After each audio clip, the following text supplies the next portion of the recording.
tried to live on a Vietnamese salary for 7 days.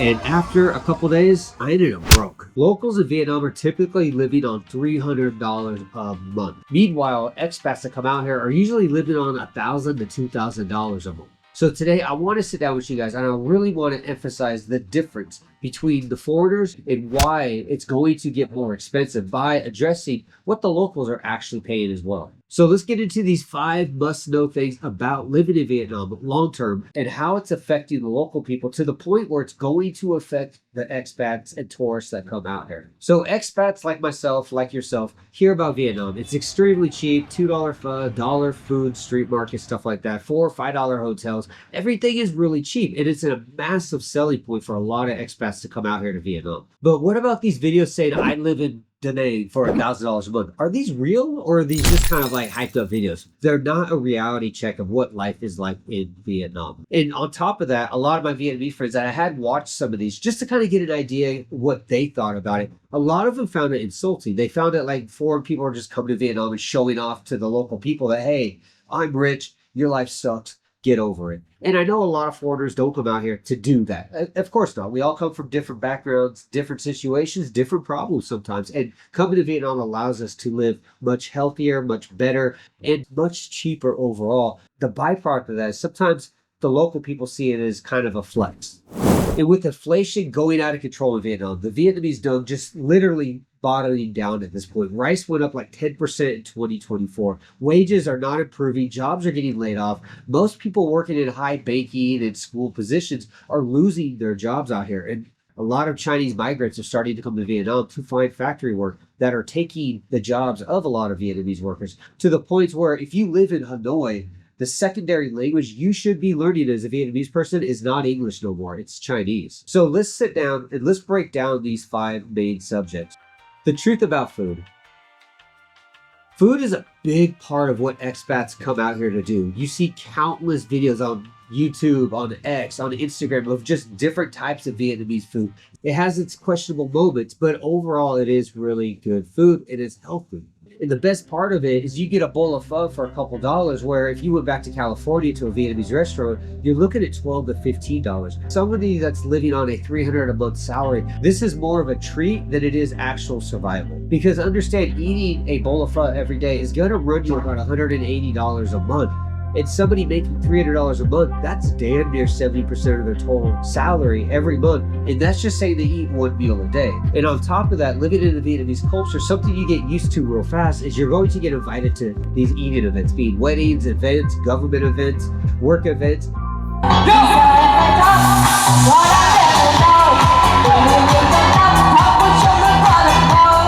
You're always going to have to buy some kind of food and bring it in. It could just be rice, chicken, whatever it is. It's always something.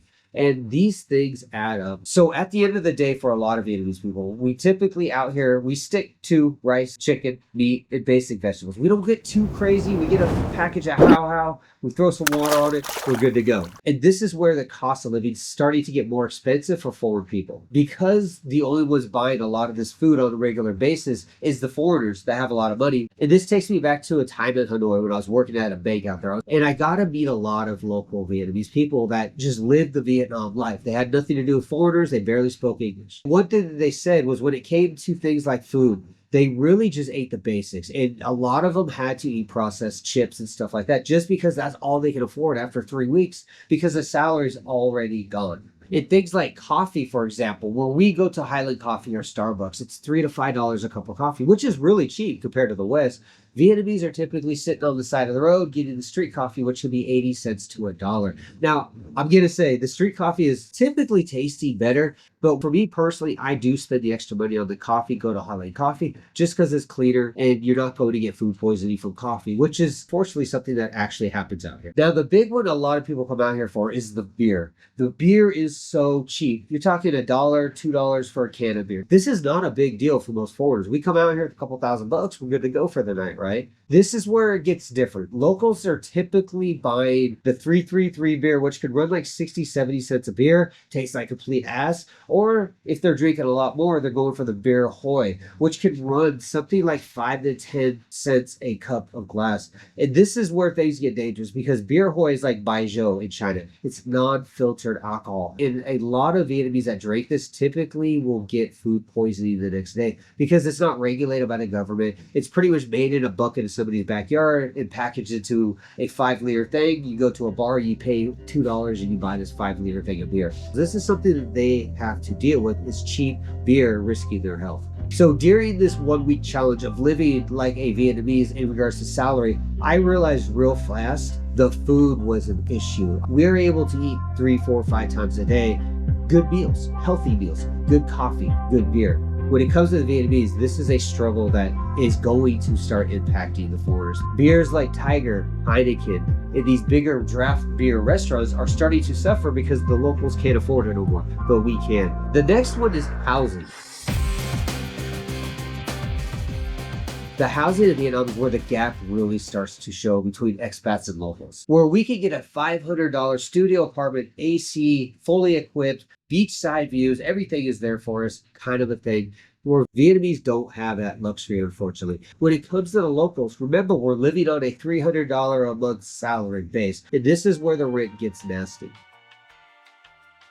Most people are paid about $100 to $150 a month for a 1 or 2 bedroom house that's completely falling apart, and everyone's kind of just stuck sleeping on the floor together. And this is usually a family of 3 to 5, that up to 10 people sometimes. And when it comes to things like AC, it's not being used. AC actually raises the monthly electricity rates by almost 60%. So most houses out here are just running a fan. When it's out here being like 38 degrees like it is today, fan's just not going to cut it. So you can really see where this difference is when it comes to renting real estate out here, being an expat or being a local. Now, I've talked about where to find good deals. I've done these videos in our members section. Check out that video. I show you exactly how to do it. If you're not smart about it and you do it incorrectly, you might be getting a cheap deal, but sacrificing a lot of chaos that comes with the Vietnamese community. Things like silence, privacy, and just safety around your own living. Us foreigners being able to pay $500 to $600 a month for this is a luxury most Vietnamese can't afford. So let's talk about the healthcare in Vietnam. This is a big one that gets brought up a lot, and this is a big issue that most Vietnamese don't even have the benefit of using, even though it's so cheap. Now, when it comes to Vietnam, it can be the cheapest, smartest move you can ever make for any type of health or dental care, but it can also be one of the dumbest things you ever do. Now, healthcare is kind of a split world where you and I, expats, can go to FE hospital and you're looking at like $80 to $100 to get in there, get out, get everything done that you need to get done. And the great thing about these places is they're clean. Most of the doctors speak English, and these doctors can deal with Western problems that we have in Western worlds. Now, for a local person, this is where things get ugly. Remember, we're on a $300 a month budget. To go to these hospitals to pay $140 to get a checkup is not doable. We're talking 3 or 4 months of money having to be saved for something that might happen overnight. And this is where things get bad. The hospitals are dirty, they're crowded. A lot of doctors don't unfortunately know what they're doing for a lot of things. And majority of them will just give you medications, antibiotics, and say, go have a nice day. You walk in there with a broken leg and a tumor in your forehead, they're going to be like, take this antibiotic and eat more pineapple and you're good to go. You're borderline getting Chinese medicine. Like, we used to have this joke in Saigon. If you walked into a Vietnamese hospital with a cold, you're going to walk out with the flu. This is because of the cleanliness issues. It's not uncommon to walk into a Vietnamese hospital and see people smoking or spitting on something. This just unfortunately happens. And this is what a lot of the locals have to deal with. Only about 50% of Vietnamese even go to Western hospitals. And these are the government and the ultra-rich people. This isn't everyday Vietnamese people. Now, if it does come to you just need medications, Vietnam is a heaven-sent place for us. Vietnam and Thailand both share this benefit. You go to a pharmacy, you pay $1, you get a pill, you're good to go, right? And we're talking antibiotics to the Plan B pill itself. All this stuff can be done. But I have to warn you, these pharmacists are not trained like you think they are. The owners have to go through a 6-month program. They get a certification after passing their test. And then once they do pass that test, they hire staff to run the pharmacy for them. And they give them printouts on the wall on what they need to give out for what the customer says. If you're on other medications, and you take another medication, and these collide and get you sick, you're not suing that pharmacy. They're just going to look at you stupid and be like, what are you talking about? I don't remember you. Now, the next one is transportation, and this leads down to motorbikes, cars, and sleeper buses. Now, for an expat, if you already have an international license, you're pretty much good to go. If you don't, you're looking at $150 to $200 to get a local motorbike driver's license out here. You pay $3 to fill up the bike, and you pay like $10 to rent it for the weekend. You're good to go.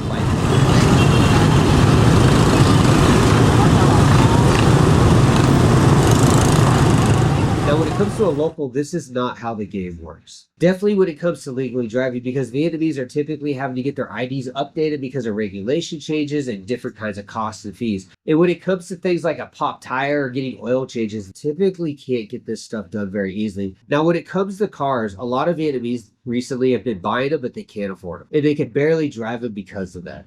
And this isn't just the cost of the car. This isn't just the cost of the tolls that you have to pay every like 10 kilometers. And on top of that, Vietnamese typically don't take their cars in for yearly checks because they can't afford it. And this is why you'll see a lot of broken down cars, because they can run between $300 to $800 depending on what needs to be done. Again, if they're living on a $300-a-month salary, they've spent everything they had to buy this car. They're not throwing down 30 days worth of salary to get an oil change and a timing belt fixed. They're just going to wait till it explodes and figure it out then. And all of this is a big reason why when you are in places in Vietnam, you'll see that the cars always have their hoods up. There's this idea in Vietnam that if you have your hood up, it cools your engine down faster without having it ran. And I think this is just kind of a ignorant idea, because there's radiators in cars and that's how you cool an engine down faster, not turning the car off and opening the hood. But I guess these are probably the same people that think that also think the earth is flat. So what can you do but kind of smile and take a picture of it?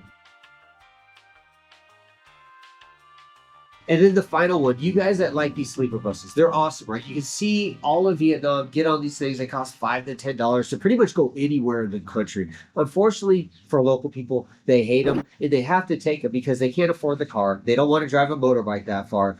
Buying an airplane ticket is just out of the question, and taking a taxi for 400 kilometers. And I'm going to tell you, most local people hate sleeper buses. And it's not because of the foreigners, it's because of the honking, the bad driving, the smell, the random smoking. All this stuff happens, so they have to deal with it as well.